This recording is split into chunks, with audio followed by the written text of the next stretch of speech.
A summer's evening in 2008, the man in black police uniform arriving at this Kensington restaurant is Ali Dizaei, a controversial Scotland Yard commander whose bosses have already spent up to £7 million investigating him for alleged corruption, but with no success. Now, with jacket off, Dizaei gets in an argument with a young web designer who's asking to be paid for work he'd done. But Dizaei doesn't pay him. Instead, he arrests him and calls for backup. This is Commander Dizaei. Sorry?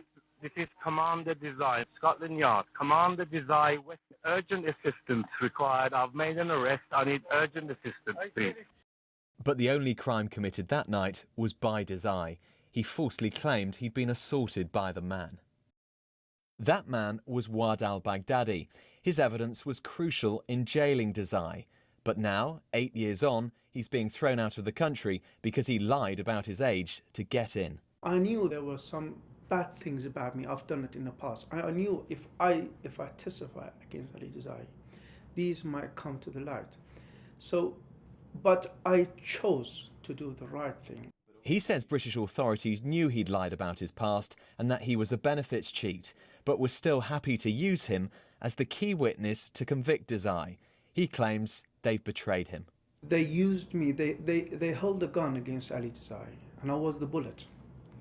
So my life was destroyed. In 2010, a jury believed al-Baghdadi's evidence that he'd been framed by Dizaei. The officer was jailed. But the following year, a retrial was ordered after it emerged al-Baghdadi had lied about his personal details during the trial and had claimed £27,000 in benefits on behalf of his late father. Al-Baghdadi himself was then jailed. However, the following year, just weeks after he'd been released, the prosecution asked him to be their main witness once again. A second jury believed him, and Dizaei was jailed again. The police watchdog condemned the officer. We entrust the police with great power over the public. Deborah Glass has since left the IPCC. She told us it would be an appalling injustice if Waad al-Baghdadi is deported. Waad al-Baghdadi had nothing to gain by pursuing a complaint against Ali Dizaei except justice.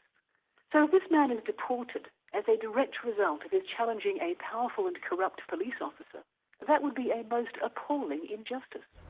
Waad al-Baghdadi says what happened at this restaurant back in 2008 ruined his life. And he claims that after he stood up to Ali Dizaei, there was a sustained campaign against him. Numerous allegations were made against al-Baghdadi, including rape, but he was never charged. He had, though, acted dishonestly in the past. Documents submitted to an immigration tribunal reveal 7 letters were written to the government asking about his immigration status. The police watchdog found there is intelligence held by the IPCC which links the authors of all these letters to Mr. Dizaei. On the tip-off that Waad al-Baghdadi had committed benefit fraud, the IPCC found it was established that the person who had originally made the anonymous allegations to the Department for Work and Pensions was the second wife of Mr. Dizaei. In a statement, Ali Dizaei told us, Waad al-Baghdadi's lies about his immigration status alarmed the public, including my friends, family and associates, who wrote to their MPs of their own accord. And had his wife not reported him, he would probably still be claiming the benefits today.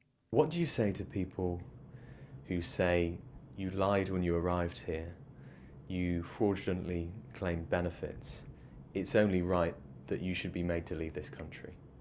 I lied, but I learned how to make it right. I learned how to pay for this, and I did the right thing after that.